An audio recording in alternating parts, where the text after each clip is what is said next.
Advisory Committee will commence right now at 5:39 p.m. and we are happy to have everybody here. So I'm going to turn this over to Felicia Villarreal, and let's have a really productive meeting, y'all. Thank you for being here. Thank you all so much. Thank you, President Sophia. Thank you. Before we get started, just wanted to thank everyone for being here. I know it's an evening and we are going to respect your time tonight. We are going to stay on track. We have quite a bit to cover. This is our first meeting, so thank you all. But before we do get started, we want to thank some special guests that we have in the house tonight. So City Commissioner Tony Aguirre, thank you so much for joining us. And we have our school board, our president, Sofia Peña, our vice, Lucia Regalado, Elizabeth Kettleman, Aaron Rivera, Lucia Thompson, our trustee-elect, Robert Carrion, and our trustee-elect, Robbie Haddad. We also have some former board members, so we want to thank you all for joining us as well. We have Ms. Hilda DeShazo, Mr. Alex Palacios, Mr. Daniel Vela, and Mr. Jonathan Ball. Thank you all so much for joining us. We are so excited to get started. Without further ado, I invite our superintendent, Dr. Rene Gutierrez, up, and here we go, a new chapter, sir. Thank you. Good afternoon, everyone, and thank you so much for being here and for being part of this facilities committee for McAllen ISD. Let me talk a little bit about the purpose of this committee and our plans, where we're going with this. First of all, the facilities committee is to be able to assess our facilities throughout the district. And we need to do an assessment of our schools and even our departments. And so the role of this committee is very important to be able to do walkthrough tours around the district and do some walkthroughs at campuses and be able to identify needs that we need to have in our district so that we can improve in our facilities. McAllen ISD is in a very good position to propose a bond. And we are proposing, we have that opportunity to propose a bond and maintaining the same tax rate. And we're gonna talk to you all about how we qualify for those bond monies, how we can maintain the same tax rate and the amount of money that we qualify for. But before we can do that, we need to do a facilities needs assessment. The board, a couple of weeks ago, approved a consultant, MGT, which we're gonna hear from them in a little bit.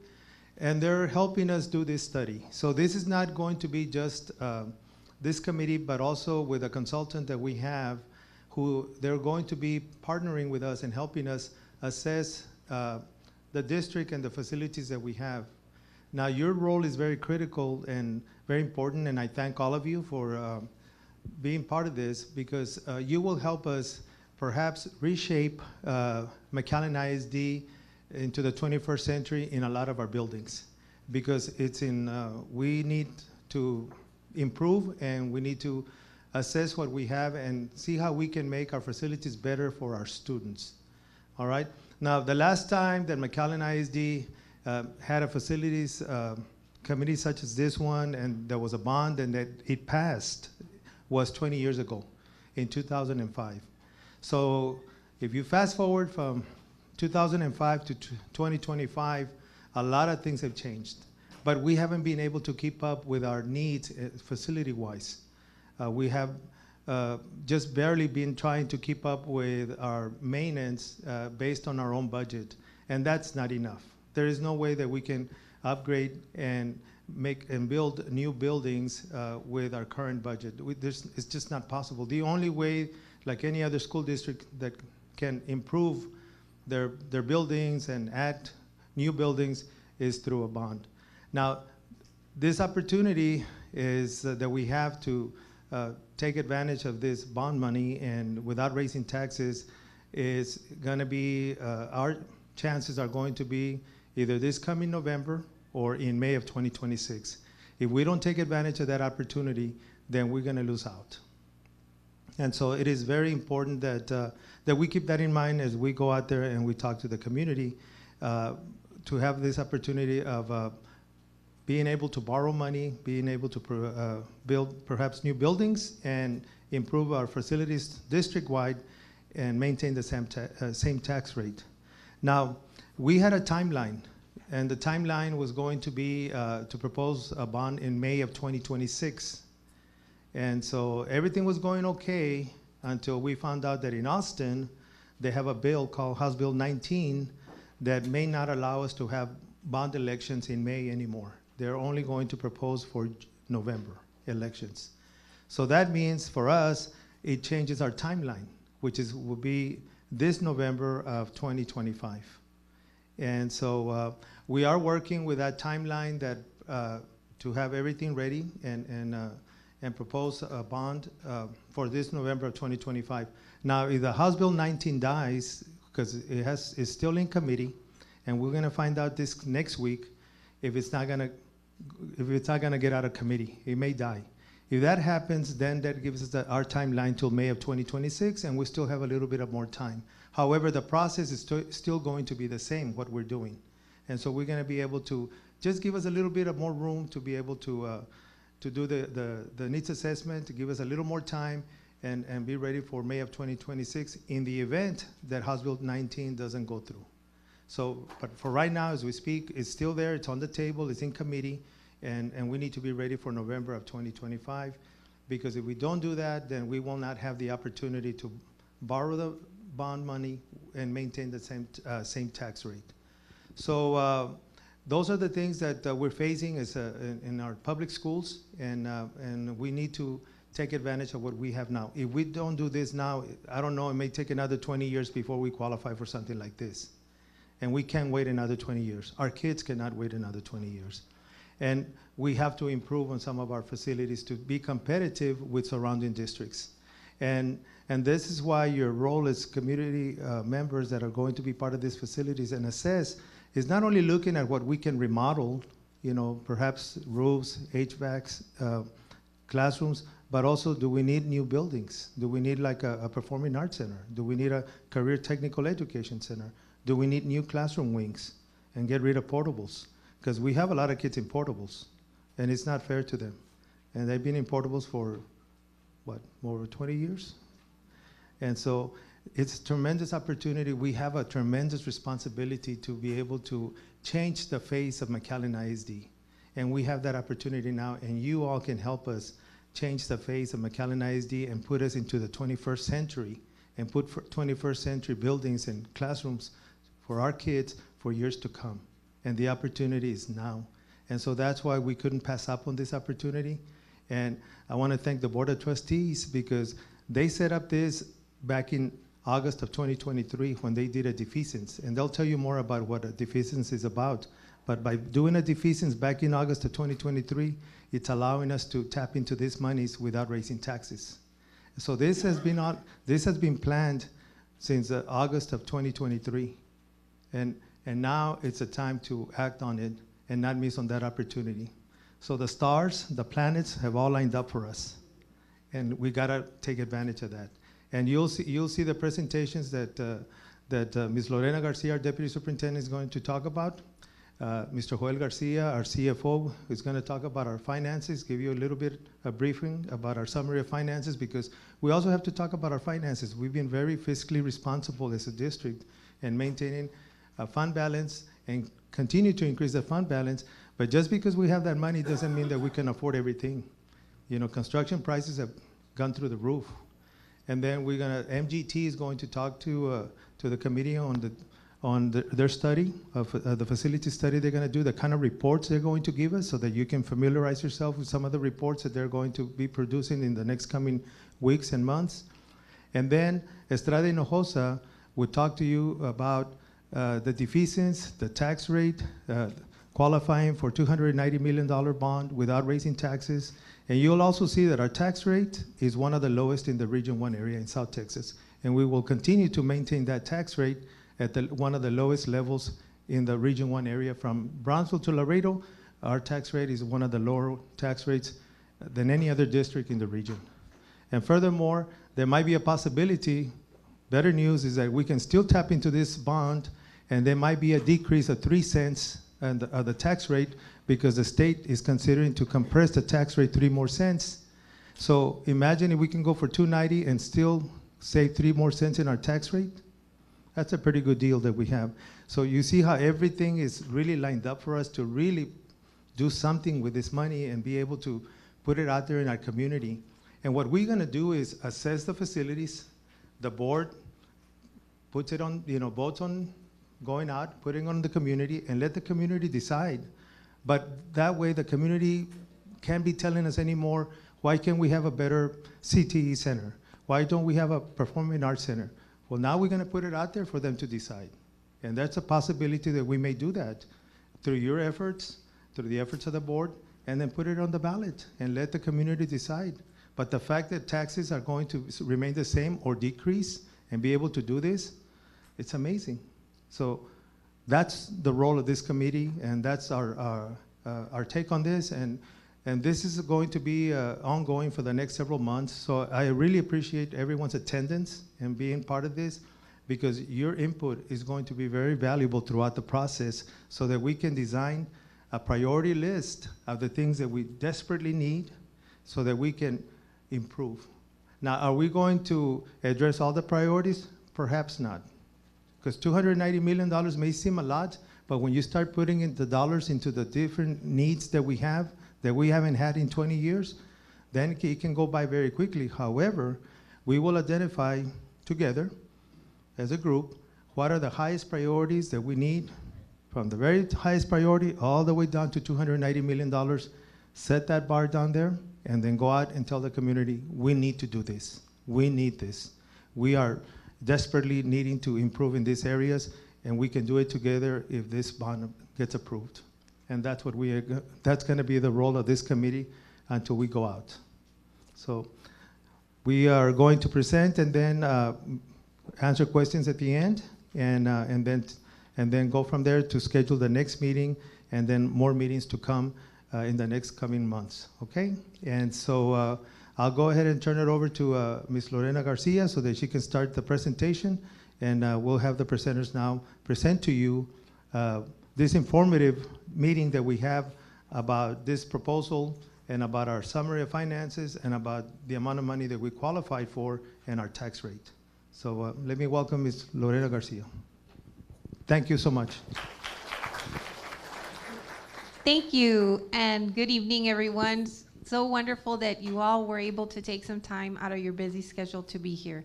Before I start, I'd like to give a big welcome to a former board member of ours, Mr. Bob Gutierrez. He just walked in. Thank you for being with us. So my name is Lorena Garcia, and I have been working for McAllen ISD for over 25 years. McAllen ISD I hold very near and dear to my heart, also because it was a school district that educated my children. They went through the school system, they participated in the extracurricular activities, and they were able to graduate, thankfully, with college hours. So not only did I benefit professionally, but I also benefited from the educational experience that my children have. And I know that a lot of you have the same or other connections to the district as I do. But first of all, I'd like to share with you guys what our driving force is. This is our approaches to leadership and learning model. And as you can see, we have different slides on the wall where we're proudly displaying it. But I'd like you to post your attention to goals. Everything that we're going to do tonight is going to be for student focus and student achievement. Everything that we are trying to accomplish is to increase the success of our students. Not only that, but it also to provide a better environment for our staff members, our employees that work so hard with our district. We definitely want to improve those facilities, so that is a priority. And then we also want to be fiscally responsible with the money that we're entrusted with our community. But let's talk a little bit about yourselves. So I have a little activity that we can start with. How How many of you attended school or are former graduates of McAllen ISD or employees of McAllen ISD? Awesome. We were supposed to stand up, but it's okay. I'll give you all a pass. I know everybody's tired. Do you have a student who's currently enrolled? Raise your hand. Wow, we have a lot of parents. Thank you. Thank you so much for bringing your children with us. Have at least one student who's graduated. Have you had any graduates? Oh my goodness, that's great, great. Big group. A lot of success stories, I bet, that if you all could share with us. Do you have young children at home that will be attending with McAllen ISD? So these are future McAllen ISD. Little ones, yes, we welcome them. I have a grandson. I'll be bringing him too. So, have grandchildren. Do you have any grandchildren in the district? We have some grandparents here. Are y'all responsible for picking them up? Perfect. How many of you serve in a leadership role within our community? I see some leaders. I heard some of them getting introduced. Absolutely. Thank you. Thank you for joining us. And have served, either are currently serving or have served as McAllen ISD board members. We have some board members. Yes, of course, they were introduced.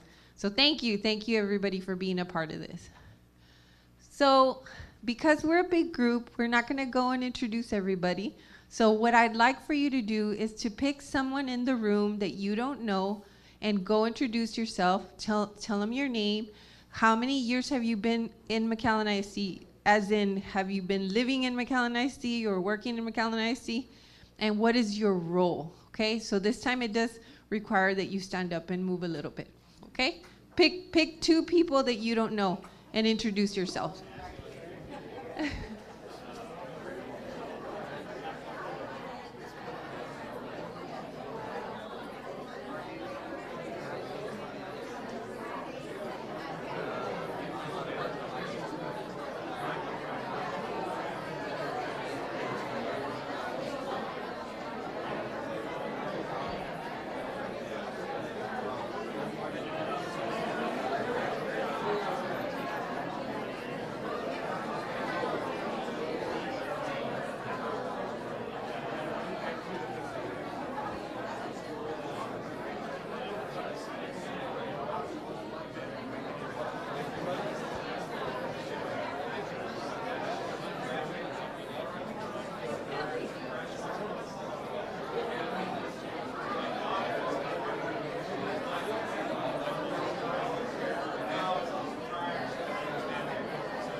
You tell me what you need. I'm sorry, I'm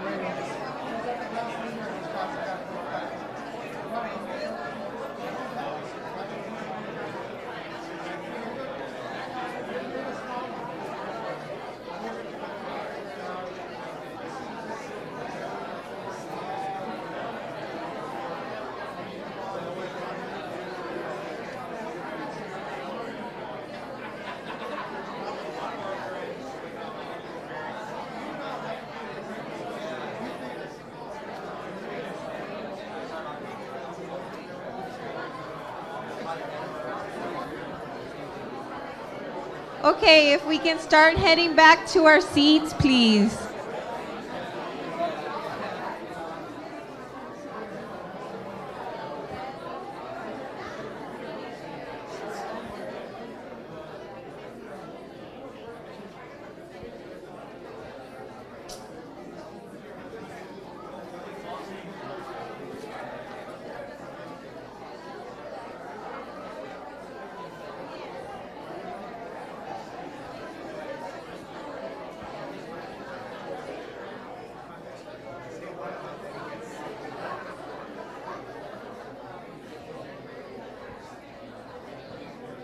So hopefully you made some new friends.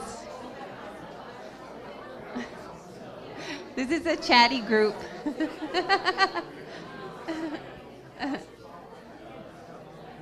There's one more group we have to say hello to, okay? I don't know if you've noticed, but we have a screen over there. We did send out a link for anyone that was not able to make it in person, and they could join online. So let's wave and say hello to our friends that are visiting with us online. Thank you for joining us, those of you that are on our Teams link. So why are we here? Well, first of all, you all are very valuable to us because you're going to be helping with the planning process of any facility priorities. So the main focus is we want to know what are the needs of the district, and that's what's going to come out of this committee, and along working with the consultant, MGT, and then developing a priority list.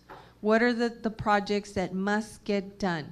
And then the final thing will be, well, how do we finance that? And I know Dr. Gutierrez alluded or spoke to about a bond. That's one of the options of financing for some of this work.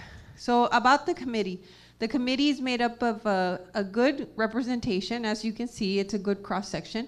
We selected parents from every single campus. We have some principals joining us as well from the different vertical teams. We have community leaders. We have current and former board members. So we have staff members. So it's a very good group. The FFAC is going to allow the district to hear from the members of the community and then be able to incorporate all these different perspectives when planning for the future. And that's really why we're here. We're here to plan for our facilities priorities. There is a charge for the committee. This is what the committee will be entrusted with doing. First of all, is to represent the entire community. And I know if you notice on your name tag, you do have a group that you've been assigned to. And what we did is we took all 100 members and divided them between the 3 vertical teams. We tried to keep you with your vertical team if you had children in the school system, and then assigned others. So that's what that is for. Later on in future meetings, we will be breaking out into those groups and then going out and visiting the campuses and doing walkthroughs with our principals. So your charge is also to assist the district in assessing and prioritizing the current and the long-term facility needs, which would include our growth and capacity. How many of y'all are aware of certain campuses that are over capacity? There's some, of course, we mentioned we have some classrooms in portable buildings, and then there's the flip side. There are some campuses that are under capacity, underutilization. So this study is going to help us pinpoint all those areas. They're also going to provide a grade per campus based on the buildings, the age, the safety, the security conditions, what upgrades are needed, and the educational adequacy. Are we meeting the goals of every single child? The capital priorities will be developed and operational.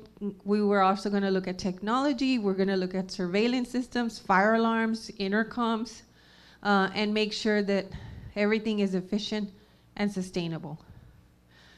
Another charge is to consider the educational needs of all students and align them with the district's mission, vision, and goals. Consider the staff that work. Remember we talked about people development. We want to make sure that we consider all of the staff that serve our students that are instrumental in their learning. And then consider the financial position, and this is important. Funding methods that develop a recommendation that is fiscally sound. Report the findings to the board, and ultimately what we come up with this committee and the consultant's assistant, we will report that to the board and then form a priority list and determine which projects will proceed. So just to give you a heads up, our next meeting is Monday, May the 19th. Today we do have our consultant with us. She is virtual, Narissa Sparks. She's the lead consultant. However, next meeting, they will be here in person. Not only will they be here for a meeting with you guys, where we can introduce them to you more formally, but also they will be doing the site visits to every single campus. So mark your calendars for next meeting. It would be Monday, May 19th. We will continue to have the virtual option, so if you can't make it but you want to join virtual, you more certainly are welcome to. We also created a website, and the QR code right here will take you straight to that website if you want to use it. We do have a copy of the QR code somewhere out there in the front entrance. If you don't get it on the PowerPoint, it'll be on the front entrance. It's under our community section. And we'll post the agendas, we're gonna create a video of this meeting and post that to the website.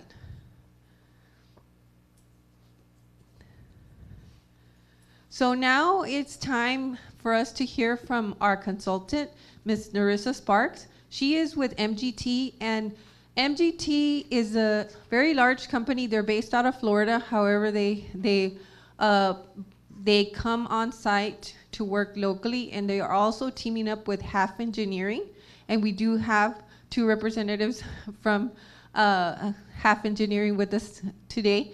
They will go out and visit each individual campus and then form a report. And she's going to tell us a little bit more about that process. They are not strangers to the district. We have worked with MGT before. They did the last facility study. It was finished in 2017, and there was an update in 2019, and then just recently we continue to add information to the system and are able to keep that data going. So they're going to come back to do another study, because a lot of things have changed since then. So now I'm going to turn it over to Ms. Narissa Sparks. Hello, everyone. Do I need to reach out to you to change slides, or do I have control? I apologize. We can change the slides, Narissa. Let me see. And on the technology. Can you hear me okay? Yes, we can hear you.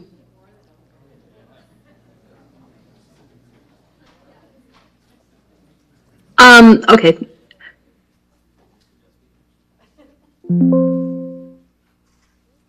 Can you hear me okay? Yes.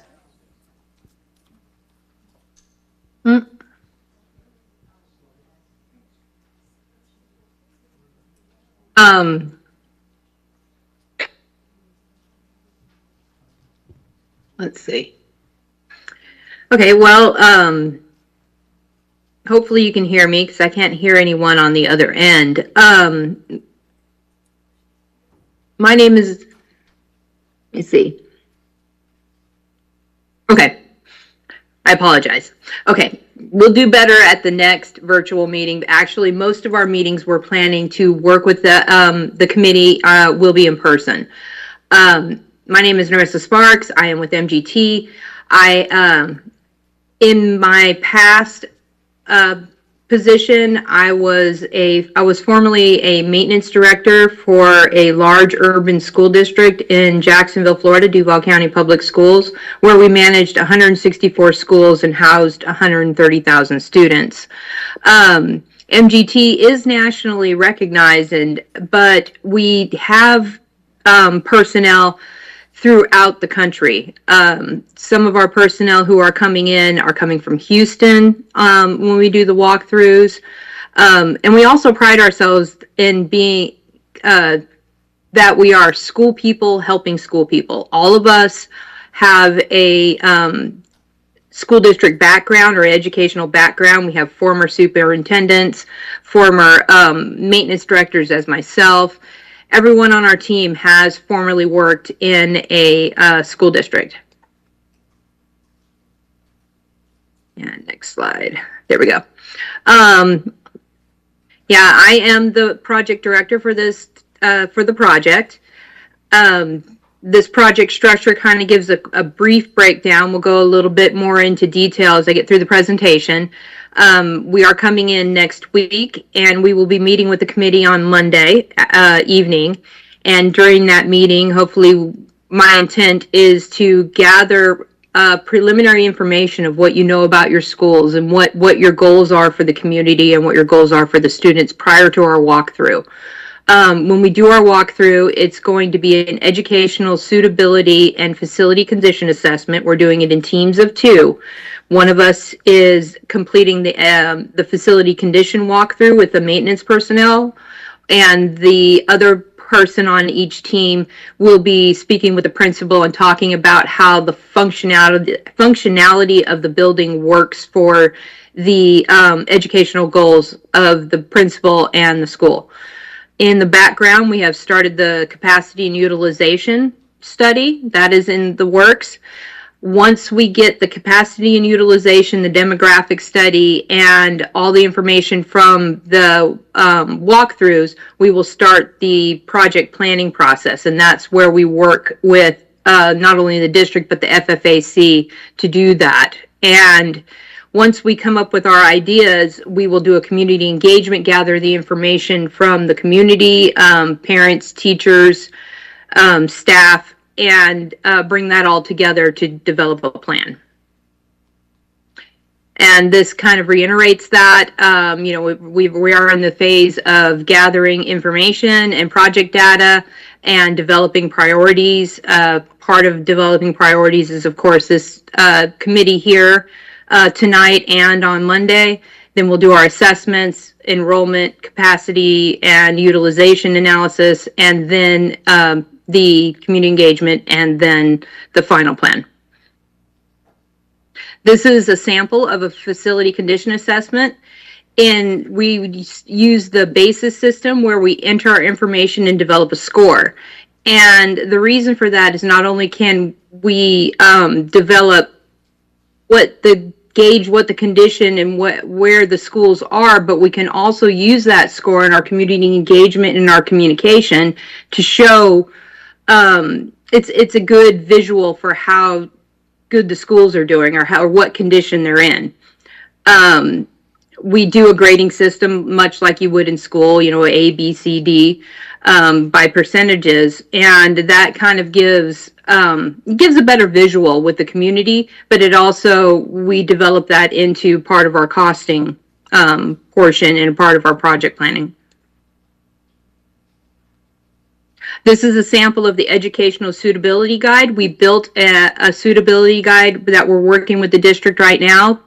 Last night we were able to go through this, and we are gathering input from district personnel who, from different specialties to build this guide. And this guide is what you are striving for your schools to be. This is kind of the guideline of what we would like to see in our schools. And when we grade it against it, we're not going there to grade the school down, but we're going to show the need to build that school up to what you want it to be. That is the goal. And by scoring it with BASIS, it also shows that need. Briefly on our capacity and utilization methodology, we take the loading factors for each educational space, and that's how many students the district prescribes or is allowable per room. Then we take the number of classrooms in the facility times the number of students for each particular space, and that gives us a maximum capacity for that school. And then we take the maximum capacity and we calculate a target capacity. We don't want schools 100% full. You want some wiggle room. And in general, the target capacity would be 95% for elementary, 85% for middle, and unfortunately that didn't make it on here, 75% for high school, because you have a lot more movement of students and flexibility. So that would be the target capacity.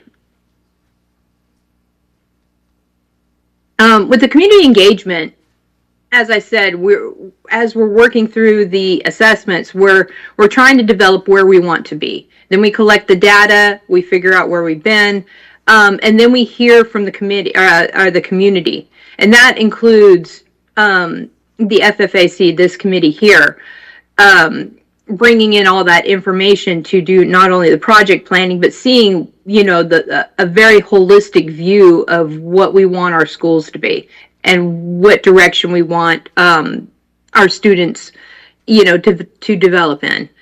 And that, with the community engagement, hearing from the community, hearing from the teachers, the parents, and hearing from this committee here, we develop the best path. We can find the best path forward. Again, it's a very holistic view. This is a sample of our needs assessment report with the scoring. As you can see, with the building, we grade the buildings on building condition, grounds condition, educational suitability, or that educational adequacy we talked about a moment ago, and the technology readiness, and come up with a combined score of where that facility is at. And what we want to bring that facility up in score, but this gives a good visual. It operates, like I said, much like how you're graded in school, the A, B, C, D. Our scoring kind of runs the same, so it gives an excellent visual for our community engagement and for our report. And then we start to, after we gather all this information, then we develop our capital project prioritization plan, not only what projects we're going to do, but what priority, what order they're in, and then we develop a budgetary cost to try to gauge what it's going to cost to get there. And that is all I have for this presentation. I will have a lot more on Monday. When we come in, we're going to spend the remainder of next week going through the information we've already gathered and try to develop, and we will develop a way to gather information from the committee while we're there not next Monday, but Monday the 19th. So that's the end of my introduction for the facility master plan process. If you have any questions or comments. Thank you, Ms. Appreciate it.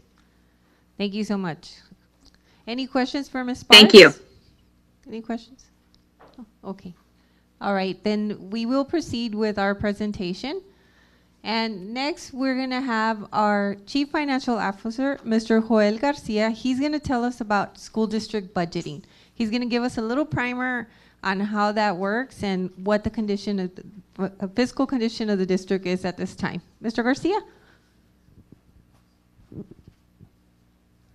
Thank you, Ms. Garcia. Good evening, everyone. My name is Joel Garcia.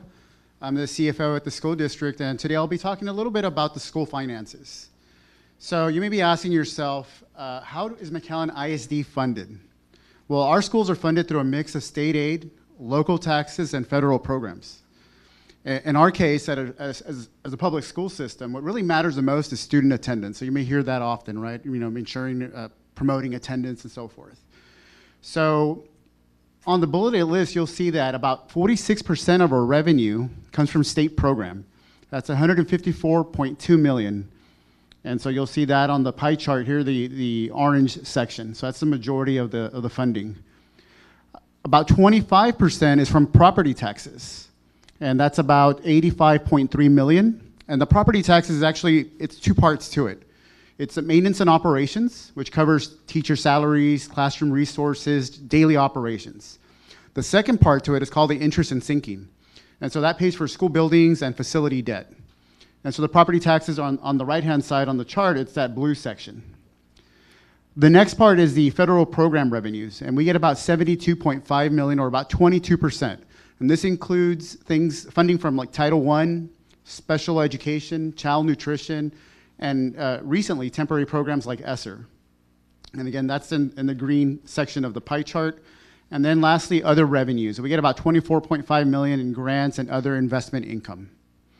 So, but again, as a school system, every absence does lower our state funding. So we do promote a lot of student attendance for those reasons.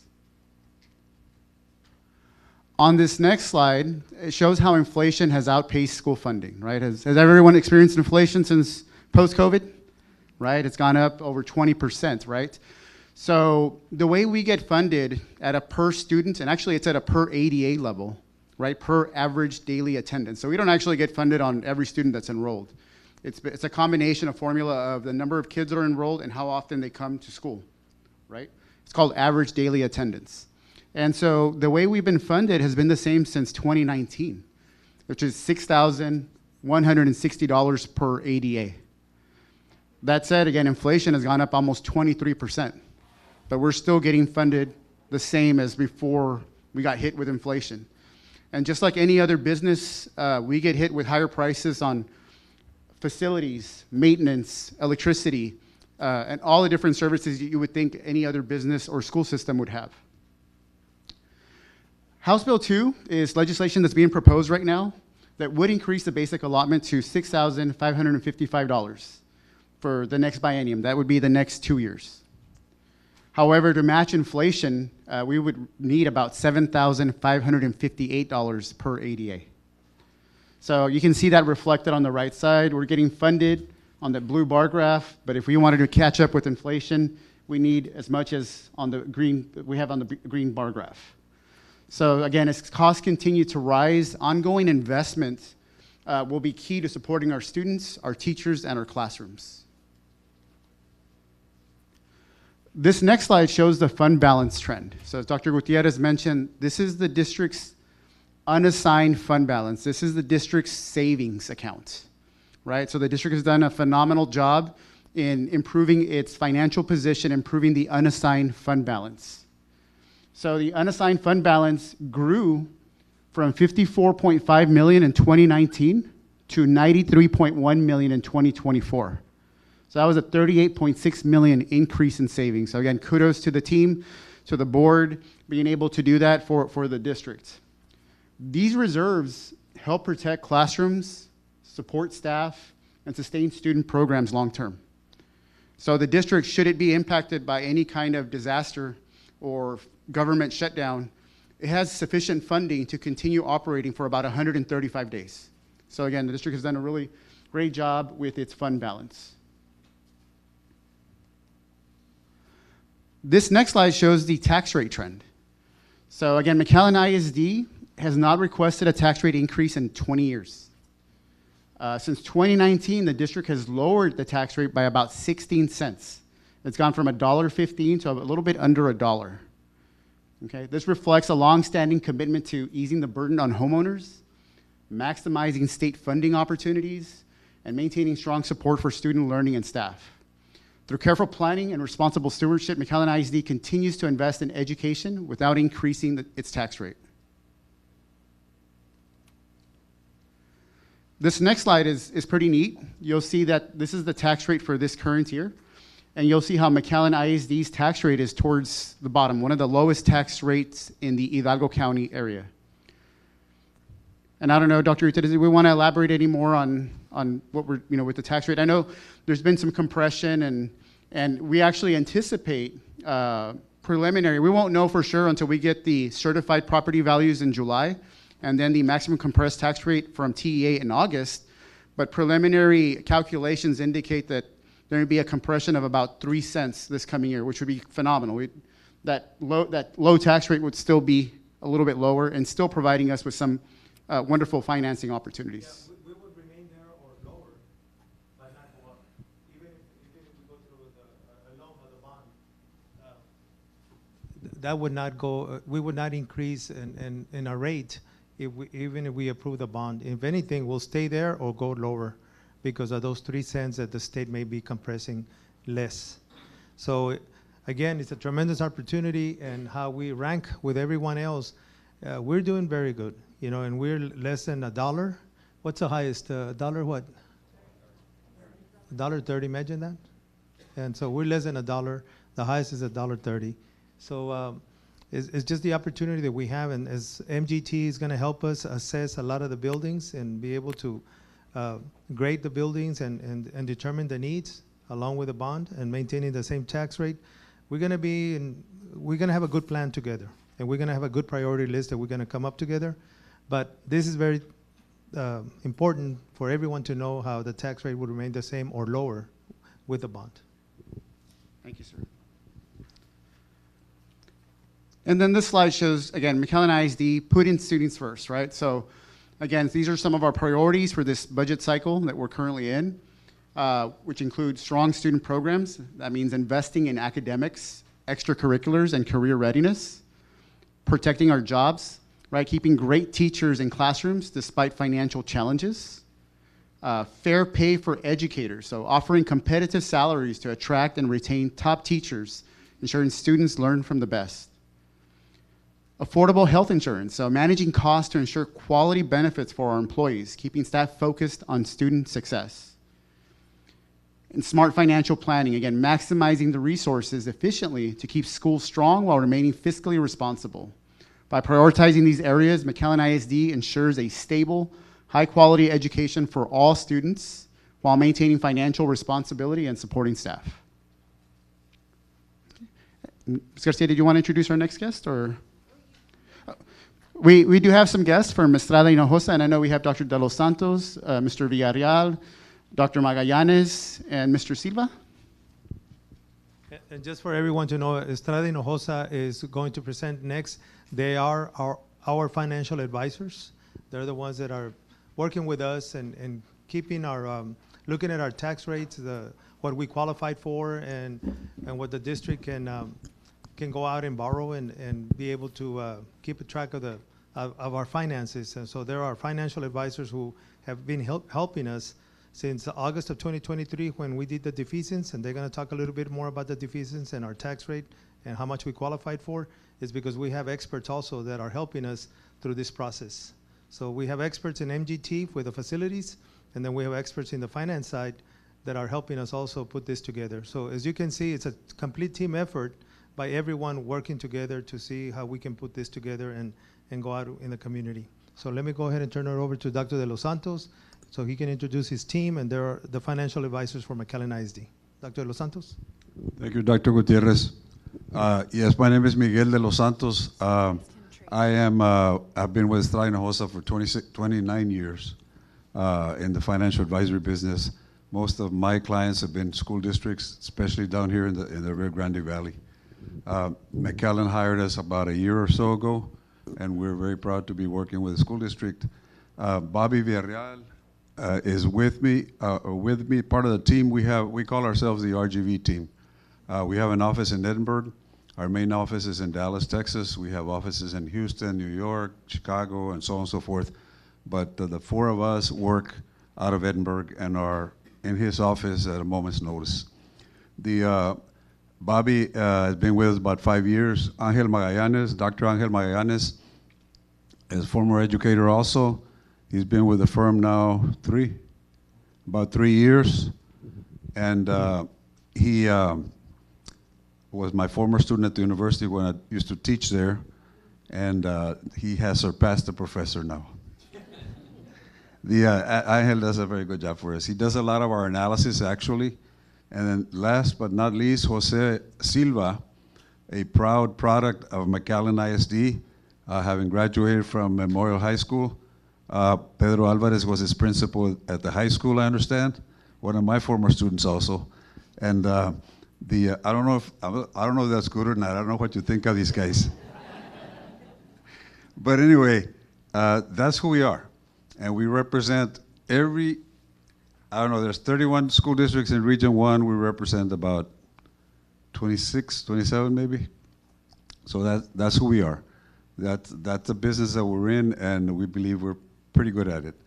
Dr. Gutierrez stole most of our presentation, but we're going to go over it very briefly. If you will, the very first slide here, and I have a crick in my neck. Very, very simply, the way that we like to break it down is what and why and when and how are we going to do this. And basically the what is public schools, facilities can be funded through school bonds. And the best option to fund facilities is through school bonds. And the reason is twofold. One, they are voted on by the people. The people say yes or no. And if they say yes, they're making a commitment to better facilities and to pay for those facilities through taxing themselves as a community. And the second is because they are long-term debt and they're divided over a 30-year period, let's say, like a mortgage is, the users will end up paying their share of it.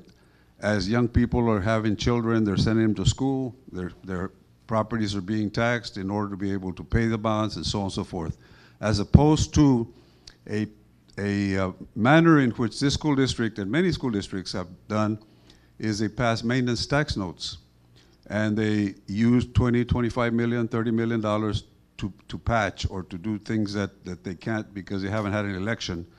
And the downside of that is that money came, whatever they're using, came from, you know, a 2 or 4 year, 5-year loan, and the users of the future will not have had an investment in it. The other is that maintenance tax notes are paid from the M&O bucket, and the M&O bucket is supposed to be for salaries and operation and maintenance of facilities and so on.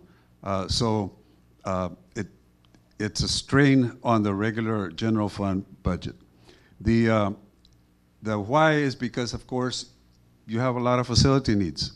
The study is going to confirm what staff already knows because, and people that are working in the school district already know. The how, we're going to address a little bit about how bonds work and why, you know, elaborate a little bit on what I'm talking about in terms of the best way to finance schools. And then the timelines, you know, Dr. Gutierrez alluded to a little bit about the pressure that the school district is now under because of the legislature, that there is a very strong possibility that an election may be necessary to really access $290 million, may be necessary to be conducted and hopefully successful this coming November. I'm going to speak to about 5 or 6 of the slides very quickly, and then Bobby's going to speak a little bit, and Angel's going to speak a little bit. And the reason we're all speaking is because we may not all be available, you know, in future meetings, but we'd like to participate, and any one of the 3 of us will for sure be here.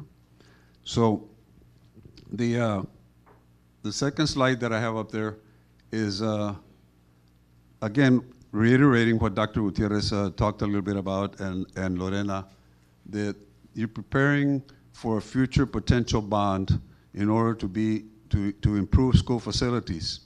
And the beauty of it is also that a bond is not decided by 7 board members at the table, and, you know, which maintenance tax notes are, after some study, of course, but it's decided by the community itself, by the voting public. So that is the beauty of an election. The third slide that I have very quickly, and of course the committee's role has already been elaborated upon. Some of you, especially young people, you know, have probably, unless you were in classes at the university where bonds were discussed, not had much contact with the word bond, or much less a bond election. So basically what a bond election or a bond is, it's a loan. It's similar to a mortgage, except instead of $300,000, $400,000, $500,000 or $200,000, you're talking about millions of dollars. It's paid over time, 30 years, and it's paid by the commitment of the people who vote for it to maintain a tax rate sufficient to pay the debt service on those bonds. The reason for us having them is to improve school facilities. If you haven't had a bond in 20 years, and you have Ruben Trevino over here, who is your Director of Maintenance and Operations, and is in and out of school facilities all the time and trying to keep them going for our kids, then you know that buildings are like our houses. If we don't pay attention to them, they deplete over time. And sooner or later, you're going to need a roof or an AC and so on and so forth. And that is the case with many of our school facilities today. Not only McAllen ISD, but a lot of school districts that haven't addressed them with long-term financing. So in relation to a bond, for those of you who had never experienced, I don't mean to insult anyone, but in a bond election, basically, the board calls it and puts it out to the public and says, look, you elected us to represent you and to be advocates for our kids. And our responsibility is, in carrying out our responsibility, we identified that we have certain needs in improving the school facilities to better serve our kids. But it's a biggie, you know, $290 million is a biggie. And we can't just write a check for it. So we're asking for your approval or disapproval It's in your hands to decide whether we should move forward. So in a bond election, you go vote yes. Yes, we approve that we authorize the board to borrow money to improve school facilities, or you vote no. We don't authorize the board to borrow money to improve school facilities. So it's in the voters' hands, and the job of this whole team and those of you that will be part of this team is to make sure that the information gets out there clearly to all of the people that are going to be shareholders in this, that are going to be by input that you will give them. The third item that I have here, or fourth item, who's got the clicker? Oh, well, let me No point te out duermas. let me add one No te thing. duermas. Yeah. Remember when you put this out there, by law, the legislature some time ago passed that we could be talking to you about not raising the tax rate, and it could go lower, but by law, they put this is a tax increase on the ballot. So it's a little bit, it's meant to confuse you. And really, it's going to end up that if this community goes out for $290 million, and if the bond is successful, and your tax rate right now is 99 plus cents, that you're actually going to have $290 million to work with and improve your schools, and your tax rate is going to be 99 cents or maybe even less. So that's the reality of it. But the ballot will say this is a tax rate increase. And it's a tax rate increase because you wouldn't have the bond. Well, instead of using the $16 million for school improvements, I mean, that would be returned to me as a taxpayer or to anyone who owns property in McAllen. So the opportunity that McAllen ISD has right now, we rarely see it as bond financial advisors as we move throughout. The board has, I think it's coming up. Let me not get ahead of myself. Yeah, Joel alluded to, you have a tax rate. For those of you who don't know, a tax rate means it's 99 cents. For every $100 of value that you have in property, you pay 99 cents. For $1,000, you pay $9.90. For $10,000, you pay $99.90, and so on up, all the way to the hundreds of thousands, the millions, depending on the value of the properties. So the tax rate is composed of two buckets. One is the M&O, Joel alluded to it, that's for maintenance and operations, salaries, electricity, transportation, and so on and so forth. And the INS rate, interest and sinking fund, which you can only use for the payment of voted debt. You can't use it for anything else. I mean, you can't say, well, let's just take some money from here and we'll give the teachers a salary increase. You can only use it to pay back the loan that the voters agreed to. Those tax rates are right now $83.50 on the M&O side and 16 cents. Those are the 16 cents we were saying that are going to access you $290 million if the bond is successful. Now, again, Joel alluded to the tax rate, how it has gone down over the years. Now, in 94, and I'm talking about fiscal years. When you hear fiscal year in the school districts, it's the second year of the biennium. The coming year, the year is going to be 25-26, so next year they'll refer to it in budgets as FY26. So in fiscal year 26, what the board did was they decided to do a defeasement, and Bobby will speak a little bit more in detail to that. But defeasement is, let's maintain a few pennies on the INS side that the governor compressed or the legislature compressed. Let's maintain 9 and give the people back 10. And you'll notice that there was a 10-cent decrease. And those 9, we're going to use them to pay debt that we have early. And in 2024, you took off $8 million off of your books. And then this year, you're taking another $7 million off of your books. And what that means is that you're paying your debt off early. It's kind of like having a car and you owe $3,000 and somebody gives you $3,000, your parents or whomever, and you go and pay off your car, and your payment was $700 a month. Well, now you say, well, you know, I can use another car for my kid that just finished high school. You go buy another car for $700, and now you have two for $700. It's kind of the same thing. You're in a perfect position because McAllen ISD, if they follow through with this November election and all of this, will be debt-free by the end of 2026. No school district in the Valley can say that anyway. Maybe other school districts, but that's not the case. They will be absolutely debt-free. Brownsville will. Brownsville will. Apologize. So then, depending on the legislation, if everything goes, you will be able to borrow $290 million for approximately 16 cents, and the tax rate for the school district, the pennies that are assessed to the value of your homes and commercial properties and so on, will remain at 99 cents, with 16 cents remaining for the INS side. Bobby will address defeasances. The word defeasance is new to many people, and he'll address it in more detail. Thank you, Dr. Miguel. Again, Bobby Villarreal with Estrada and Hossa, the financial advisors for the district. Again, parent of two children of McAllen ISD, Gonzalez, Kathy, Lamar. So anyway, and again, I think they spend a lot of time in portables throughout their career. So again, I think I know why we're here.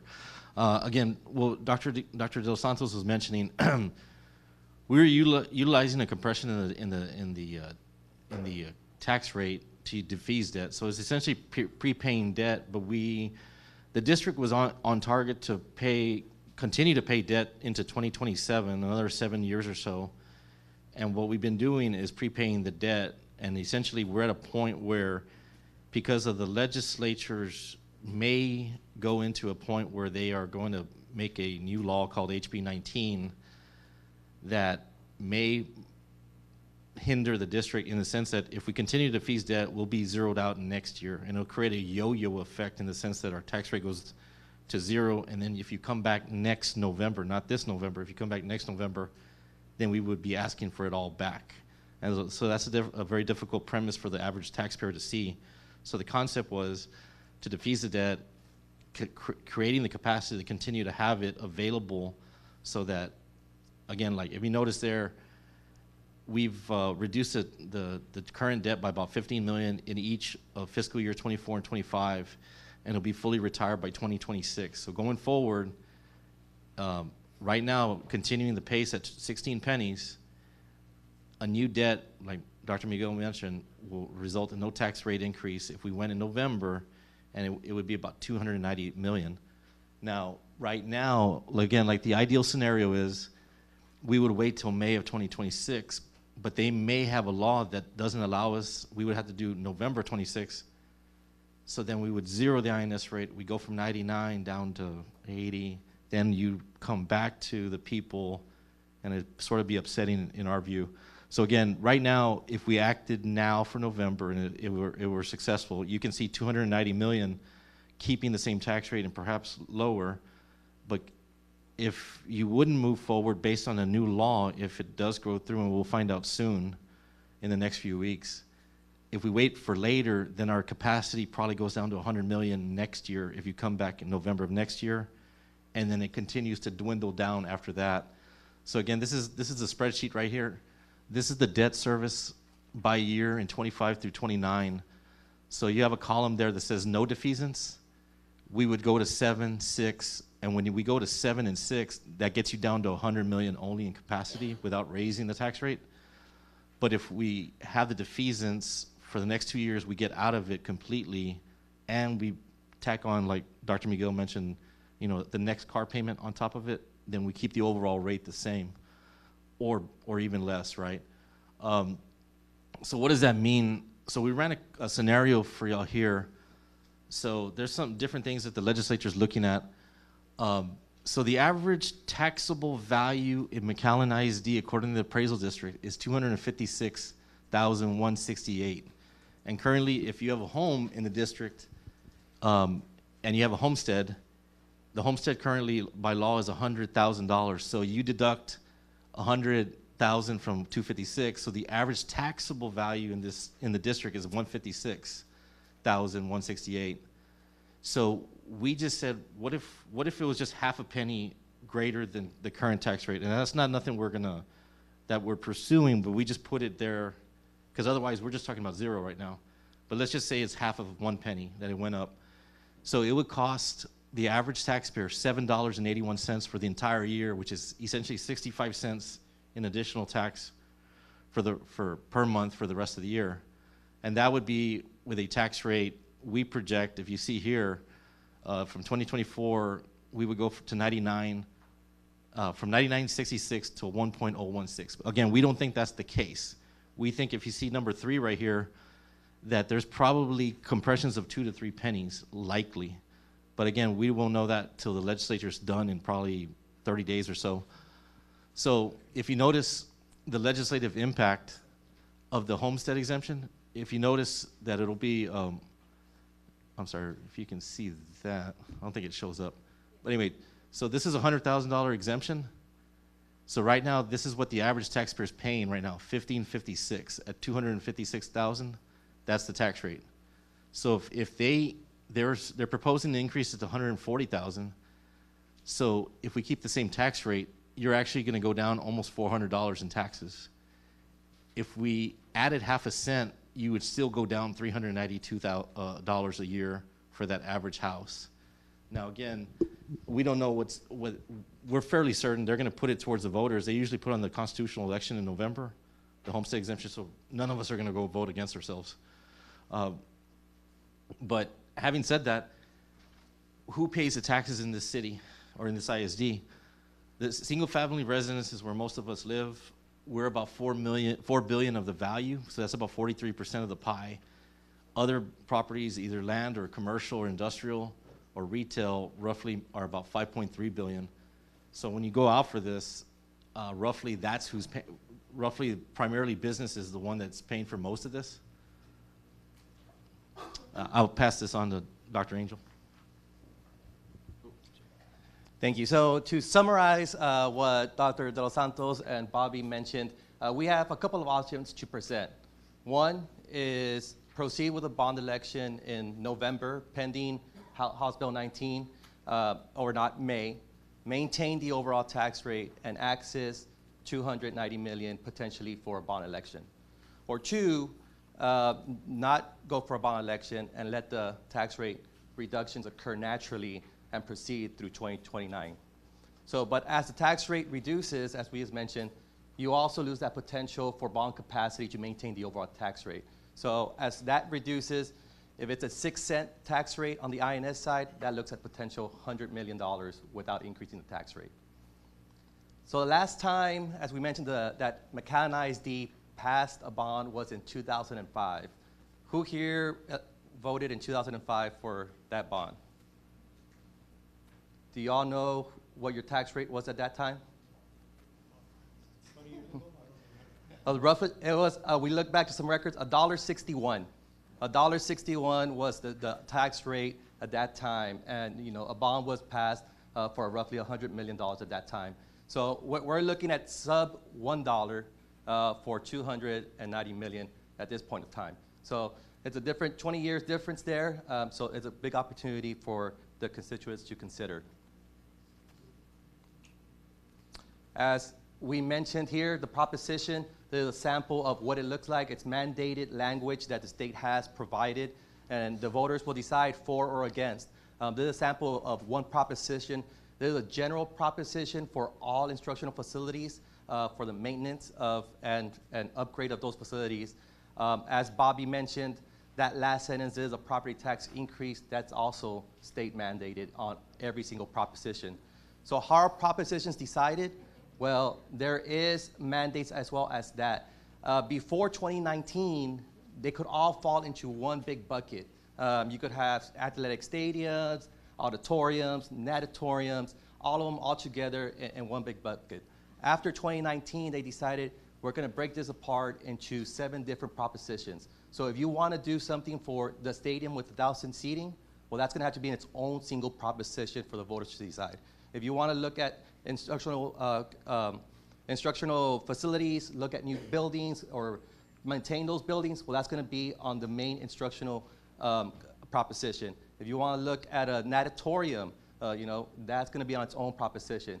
Look at Performing Arts Center, that's on its own proposition. So, or even teacher housing, that's on its own proposition.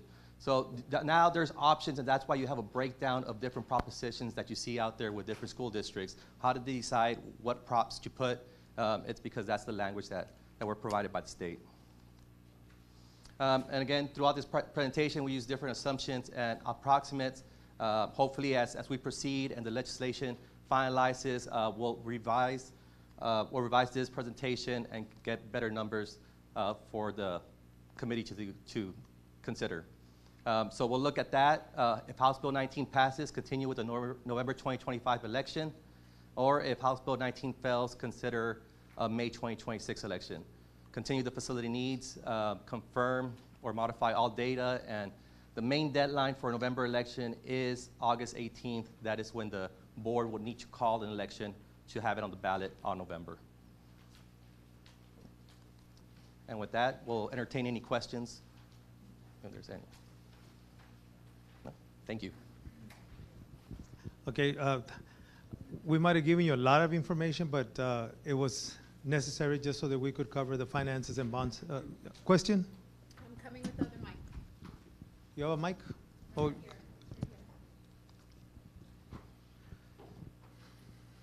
But you see the sense of, kind of like the sense of urgency that we have, but also the opportunity that we have and not miss on those opportunities. That's what we wanted to highlight in this meeting. Hold it for you. Okay. I'm trying to understand some of it, okay? First of all, the 290 million is based on what percentage? What do you think the bonding percentage? How did you base that we can go to the 290 million? That's one question. And then second is, if we have to go to 7 different bonds to get to the 290 million, what if 3 pass and 2 doesn't pass? Do we get to 100 million instead of 190, and then we lose the opportunity? How does that work? Yes. Well, on the 290, that's what we qualify for based on our tax rate, on the interest and sinking fund, those 16 cents, not to lose those 9 cents, because we could lose 9 cents. What we want to do is retain those 9 cents that give us the maximum amount that we can borrow is 290. But we're going to have to pay that, the 290. Oh yeah, yeah. Okay, so at what at the same time, you're basing what's the rate that we're thinking that in November it could be that would be paying? It would be paid with the same interest rate that we're paying right now, with the same tax rate, without going. The payment of the bond. That interest rate, you're basing it on? Yes, sir. We're basing this on a 30-year note with current market rates and a buffer of about 75 basis points of current market rates. Yeah. Yes, correct. And then the other part is there's different propositions, because You're saying we can't go after a $290 million bond. It has to be done with different bonds. Let's just say an auditorium is 50 million. This is this million to get to 290. Well, if Yes. some of them pass and some of them don't, how, what would it affect? each proposition is independent, and those that pass will pass, and those that, because there's how many, 6 of them? 6 propositions that we could have? 7? There's instructional, there's fine arts, there's technology, there's natatorium. What are the others? Athletics. So there's different propositions that if whatever we decide on that priority list, which is a good question, we have a priority list, then we're going to have to categorize those that belong with which proposition. And so then we could have 3 propositions or 4 or maybe 1, depending on what projects we want to do from that priority list that would fit into one of those propositions. Those that pass get done. Those that don't would fail because they're independent of each other. Correct? How?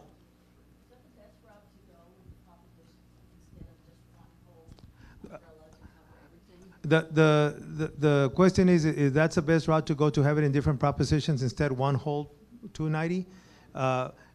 Now we're required to have categorize it in different propositions.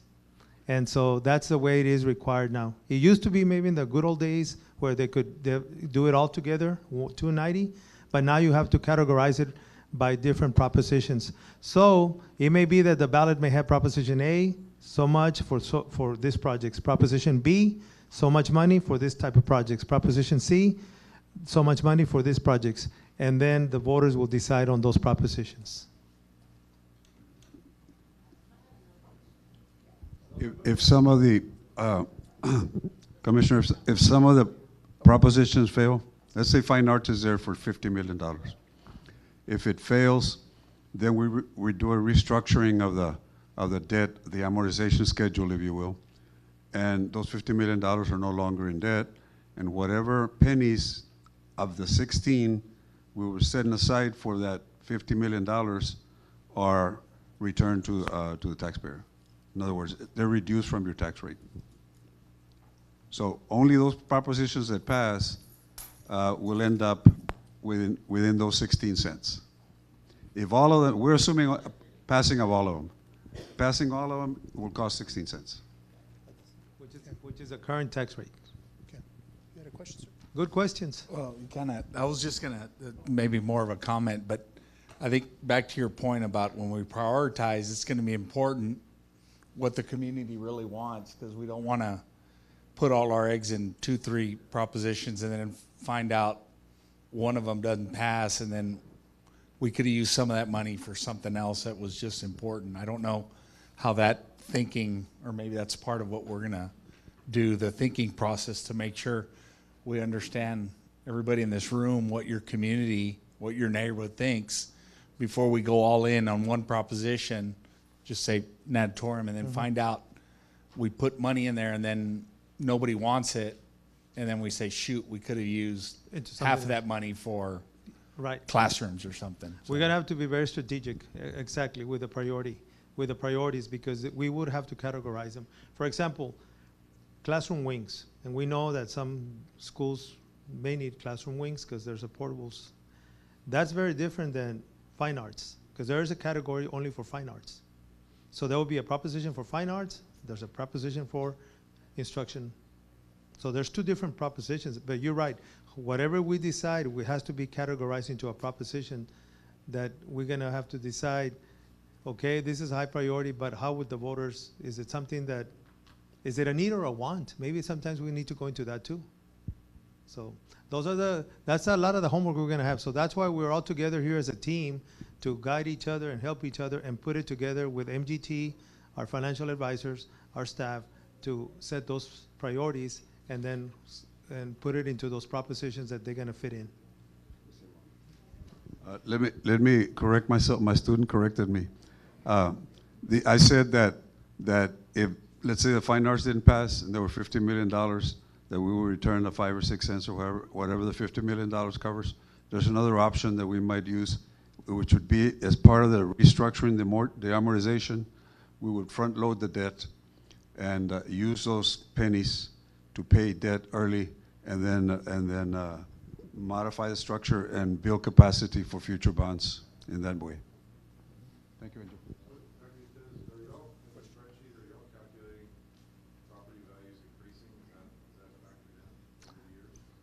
We have a very conservative structure on there.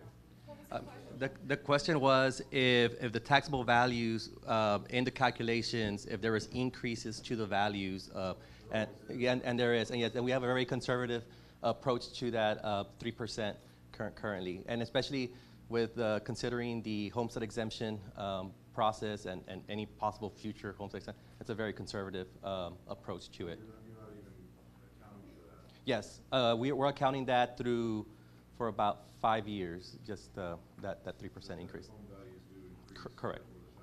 Correct. Yes. About 5 years of a calculation. Now, there's a bill right now going on that You know how we have 100,000 of a homestead exemption? And we talked a little bit about it, there's a possibility that the homestead exemption now would be 140,000 instead of 100,000. So anybody that has a home that is, if it passes, so anybody that has a home that's 140,000, how much are they gonna pay in taxes if it passes?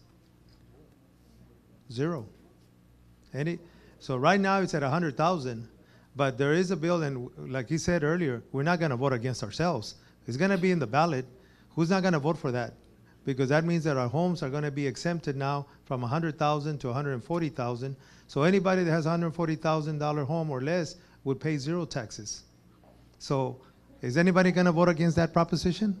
I don't think so. So that's gonna help even better, because then the homestead exemption would increase. So therefore, that would also be a lesser amount of taxes that homeowners will pay, because the homestead exemption has increased to 140,000. And one thing to add, 65 and older, if you put your senior citizen exemption there, you're frozen. Yeah, your level, as long as you don't add a deck, a pool, or other things, as long as it's the same house. So. Yeah, 65 and older seniors don't pay any additional. They get frozen in time. In time, I don't know if that's the right word to say, but tax rates get frozen in time. Any questions? I had a question.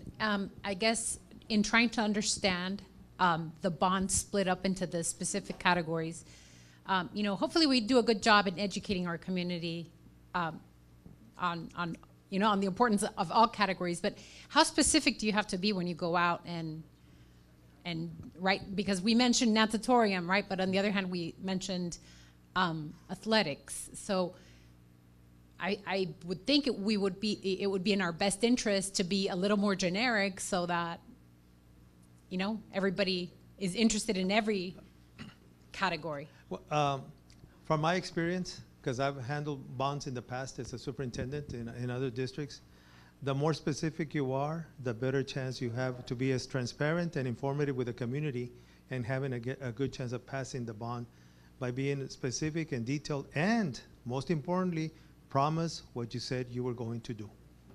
Because if you said you're going to do a performing arts center and it's in the bond and they vote on it and you do something else with that, you would lose the whole trust of the community forever. So I've learned, and I've done some bonds, and I've been involved in bonds that have passed, and I've been involved in bonds that have failed. And when that fails, it's because there's a lack of transparency and honesty. And we want to be as transparent and as honest as possible. So the more specific we are, and we said we're going to do this, we must deliver. Because if we don't deliver, we lose the trust of the community for years to come. I do.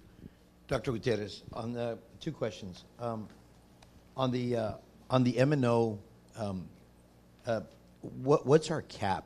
What's the current cap that the state allows on the M&O, and where are we on the M&O? I know I saw it, but I think on the M&O we're at 83 cents. I think what's the lowest it can go? What's the highest? The highest, we're at 83. Is there a cap on the M&O? Each year, TA gives us a maximum compressed rate, basically telling us what the maximum can be. It changes every single year. However, in the past, it has been decreasing because of the compression. Okay.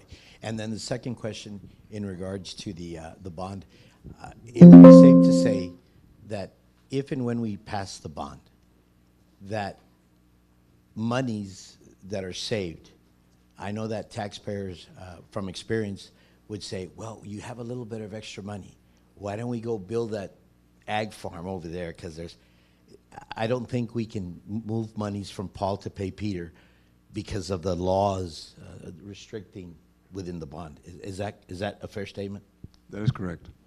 That is correct. What you put in the proposition, you're going to have to come through with it. We don't know what the legislature is going to do with that, but we do have a district, for example, that was not able to, did not plan correctly, did not add the right percentages into their bond for inflation, and they were not able to finish some projects.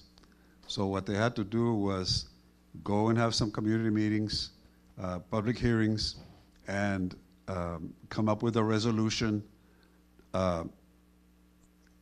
killing or defeasing, if you will, the projects that they couldn't finish, taking those monies and putting them into a project where was unfinished but was more actually a school, a brand new school that they were building.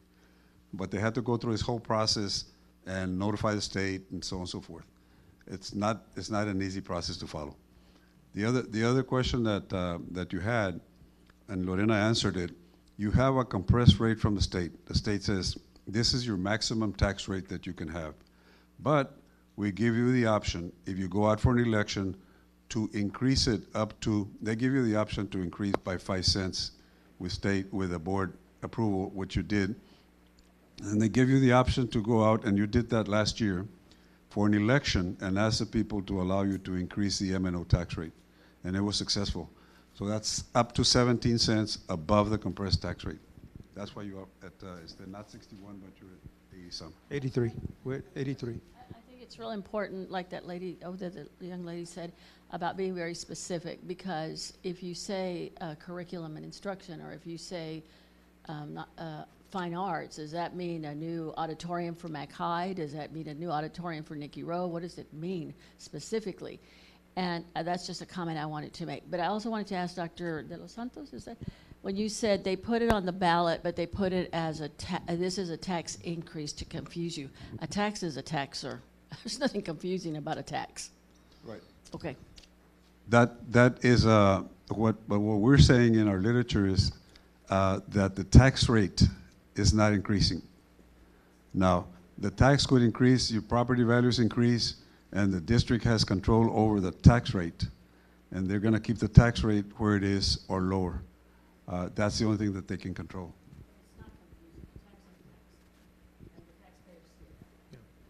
It's been put in different, like some districts went for bonds this past Saturday. A lot of them passed with that kind of a language, but they passed. So it's just about educating the community, informing the community, and being as transparent and informative as we can be so that we have a good chance. It's still going to be up to the voters, but the more transparent, the more informative we are, and educate everyone as much as possible, and most importantly, identify the dire needs that we have. I think parents are always going to be supportive of their kids and supportive of education. I think that this community has always been very supportive of education and our system, our school system, and we want to continue to have that support from the parents, but we got to be as informative and transparent as possible to have a good chance that they would support us. Is it in our budget this year for MSID for, what is that company name, MGT? Was that what the name is? MGT, and then I think you said Half Associates. Like we're spending substantial money, I would assume, to go through this educational process. Yes, we already, it's in our budget for this year, and it's already board approved, so we've already contracted with them. So it's already part of this year's budget. Funded, can some of the monies from the bond be to refund that? I don't know if we're going to have, can we retroactively put those, we would have to check with legal on that, if it's an allowable to, whatever we're paying for this expenses, that if the bond passes, that we can retroactively reimburse ourselves for any of that. Do you have a marketing and advertising budget for this process as well? Well, the only thing, that's a good question. If we have a marketing or advertisement, the only thing that we can do as a school district, we can only inform the community. We cannot promote to vote for the bond.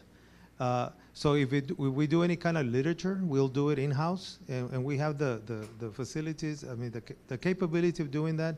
But it's only going to be information purposes only from our end. Now, you as community members, you can go out there and say, hey, we need you to vote for the bond. We need you to approve it. And we can't do that. I'm sorry to keep asking, but on the advertising and marketing, like even educational, like getting the Monitor involved or Channel 5 News or Channel 4, I mean, just education. It's not promoting, just educating, fact-based, keep it very simple, keep it very straightforward. Again, not promoting, but do we have a budget for that? Besides just community active, I'm like, are we going to do, is there something out there? Yes, we can set a budget for that. For any kind of information that we may need to go out there with the community, we will set up a budget for that. That's not going to be the problem. I think our main challenge is going to be the priority list. That's going to be the main challenge. What is going to be done and what's going to be on hold? Also the messaging. Messaging right off the bat, that's going to be crucial. Once we leave this room tonight, the rumor mill can start.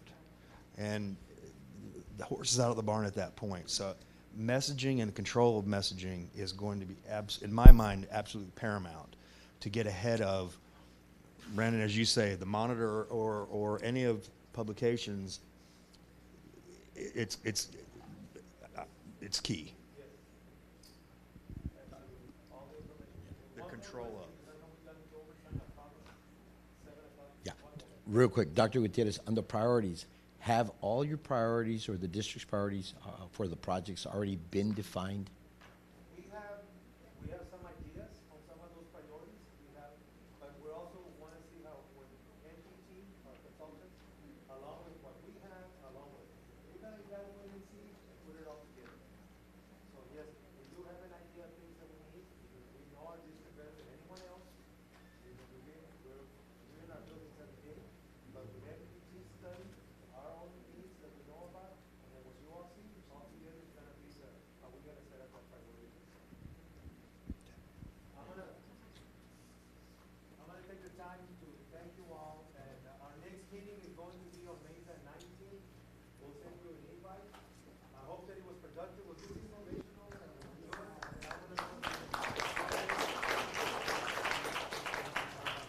I hope that you see the needs as we go along and start visiting schools and campuses.